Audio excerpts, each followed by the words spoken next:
और question is sinusoidal wave 5, ठीक है, सेंटीमीटर इन एम्पलीट्यूड, एम्पलीट्यूड हमारे को गिवन है, ठीक है, are to be transmitted along a string having linear mass density equal to, linear mass density जो है हमारी की 4 into 10⁻⁻² kg per metre given है, ठीक है। इफ द सोर्सेज कैन, ठीक है, जो हमारे पास सोर्स है, ठीक है, वो डिलीवर मैक्सिमम पावर, ठीक है, जो कितनी दे रहा है 90 volt, and the string is under tension of 100 newton, then the highest frequency at which source can operate, ठीक है, और पाई स्क्वायर इक्वल टू हमारे को कितना लेना है 10 लेना है, ठीक है। अब इस पूरी क्वेश्चन में अगर हम बात करें तो देखिए ए जो है एम्पलीट्यूड हमारे को 5 सेंटीमीटर गिवन है, ठीक है, यानी कि 0.05 मीटर, ठीक है।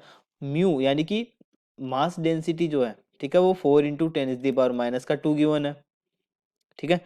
पी अगर हम बात करें यहाँ से पावर, ठीक है, अगर मैं पावर निकालूं एवरेज पावर, ठीक है, मैक्सिमम जो एवरेज पावर जो है वो कितनी है 90 वोल्ट, ठीक है। इसके बाद में टेंशन जो है वो हमारे को 100 न्यूटन गिवन है, ठीक है। अब देखिए यहाँ पर अगर हम बात करें पावर की तो देखिए पावर इक्वल टू क्या होता है, अगर मैं पावर बात करूँ एवरेज पावर की तो इसका फॉर्मूला जो होता है half into density into omega square A square V, ठीक है। और ये जो वी होता है, ठीक है, वी को हम किससे डिनोट करते हैं, root of tension upon mu, ठीक है, मास डेंसिटी, इससे डिनोट करते हैं। तो देखिए फॉर्मूले में पुट कर लेते हैं, तो पी एवरेज इक्वल टू कितना आ जाएगा 1/2 म्यू, ठीक है। और ओमेगा को कैसे डिनोट करते हैं, ओमेगा इक्वल टू क्या होता है, ओमेगा टू 2πf होता है, ठीक है। तो यहाँ से इसको भी लिख लेते हैं, तो देखिए कितना आ जाएगा 2πf, ठीक है, इसका whole square into A square, V की जगह हम क्या रखेंगे ये तो root of T upon mu, ठीक है। ये सारी वैल्यूज हम यहाँ पर पुट कर लेते हैं, ठीक है। देखिए हमारे पास क्या क्या है करके हम सारी वैल्यूज पुट कर लेते हैं, ठीक है।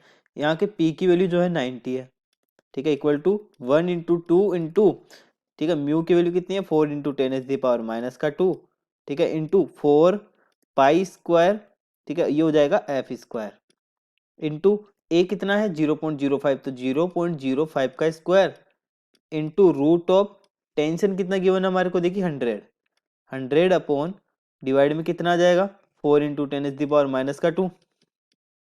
इस पूरे को मैं जब सोल्व करूंगा, ठीक है, तो ये तो हमारा 2 हो जाएगा, ठीक है। पाई की वैल्यू 10 रखूंगा तो देखिए 90 इक्वल टू, ठीक है, यहाँ पे कितना हो जाएगा 10 इंटू 40 इंटू 2, ठीक है, 80 इंटू यहाँ पर देखिए 10⁻², एफ स्क्वायर इंटू ये हो जाएगा 0.0025 इंटू, ठीक है, इसको जब मैं सोल्व करता हूँ तो ये आता है हमारा 100/2, ठीक है।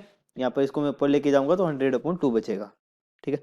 अब वापिस इसको सोल्व करते हैं तो 90 इक्वल टू, ठीक है, तो यहाँ पे ये हो जाता है हमारा हो जाएगा 2 से ये 40 टाइम्स कैंसिल हो जाएगा, ठीक है। और जब मैं इनको मल्टीप्लाई करता हूँ तो ये आ जाता है हमारा 10 × 10⁻² इंटू एफ स्क्वायर, ठीक है। यहाँ पे देखिए कितना बचेगा ये हमारा 1/10 बचेगा, यानी कि एफ की जो वैल्यू है, ठीक है, एफ स्क्वायर की वो आ जाएगी 900 के इक्वल, यानी कि रूट ऑफ 900, ठीक है, यानी कि 30 हर्ट्ज। तो हमारे पास जो फ्रीक्वेंसी होगी इसकी, ठीक है, जो हमारे को हायर फ्रीक्वेंसी चाहिए होगी वो 30 हर्ट्ज हमारी होनी चाहिए, ठीक है। तो ये इसका आंसर है।